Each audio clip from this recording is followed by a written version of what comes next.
윤석열, 제발 조용히 있으라. 정치가 때로는 아이러니로 가득 차 있습니다. 국민의힘 대선 후보 김문수의 지지율이 반등하며 보수 진영의 희망이 피어나고 있는 지금, 그 희망에 찬물을 끼얹는 존재가 바로 윤석열 전 대통령입니다. 놀랍게도 그는 더불어민주당 이재명 후보와의 오랜 적대적 공생관계를 다시 한번 되살리며 대선 판도를 교란시키고 있습니다. 이쯤 되면 윤석열은 정치 무대에서 조용히 퇴장하는 것이 진정한 보수에 대한 마지막 예의입니다. 윤 전 대통령은 최근 정광훈 목사의 광화문 집회를 통해 김문수 후보 지지를 호소하는 메시지를 대독 형식으로 전달했습니다. 언뜻 보기엔 보수의 결집을 외치는 것으로 보이지만 실제 효과는 정반대입니다.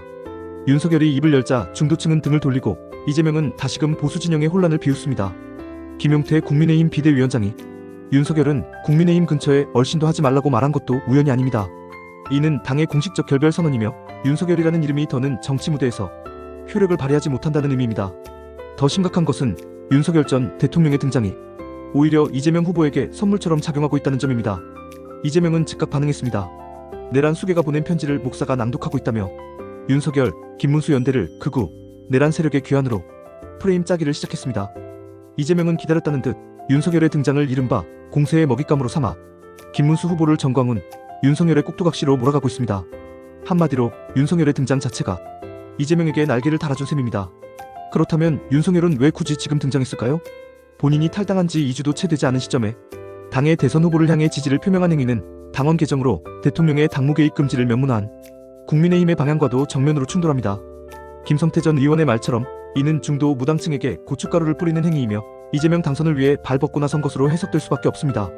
정치적 감각이 있다면 절대 하지 않을 짓을 왜 윤석열은 반복하고 있을까요?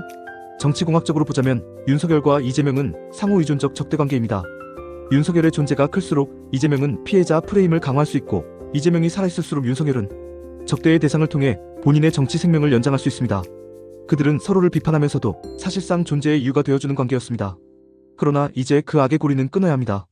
김문수 후보는 이 구태의 연을 과감히 끊어야 합니다. 윤석열과 정광훈을 등에 업는 순간 중도층은 등을 돌릴 것이며 보수의 재건은 물 건너가게 됩니다. 한동훈 전 대표가 주장한 탄핵 사과, 윤석열과 절연, 극우와의 선긋기라는 3대 조건이 바로 지금 김문수 후보가 실천해야 할 방향입니다. 그래야만 보수는 도덕성과 상식을 회복할 수 있고 대한민국 정치의 중심을 잡을 수 있습니다. 윤석열과 이재명, 이 두 사람은 이미 국민에게 충분한 실망을 안겨주었습니다. 윤 전 대통령은 12.3 계엄 논란과 탄핵 사태로 인해 국민적 신뢰를 상실했고 이재명 후보는 점과 사범을 넘어 이제는 대법원 유죄 취지 환송으로 점과 오범이라는 불명예까지 안고 있습니다. 한 명은 권력을 남용해 정치의 균형을 무너뜨렸고 또 한 명은 법을 무시하고 정치 생명을 연장하기 위해 사법부와 입법부를 전쟁터로 만들고 있습니다. 이런 두 인물이 다시 대한민국의 정치를 좌우한다면 그것은 국민이 선택한 미래가 아니라 과거의 잔재에 발목 잡힌 악몽입니다. 지금 대한민국에는 윤석열도 이재명도 필요 없습니다. 국민은 새로운 질서를 요구하고 있고 상식과 도덕을 바탕으로 한 정치적 리더십을 갈망하고 있습니다. 윤석열은 그만 떠나야 합니다. 침묵이 도와주는 길입니다. 그리고 이재명은 더 이상 면죄부를 받을 수 없습니다.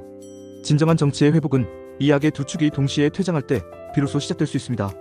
국민의힘도 민주당도 더 이상 그들의 과거에 발목 잡혀서는 안 됩니다. 대한민국은 더 나은 미래를 가질 자격이 있습니다. 그리고 그 미래엔 윤석열도 이재명도 없어야 합니다.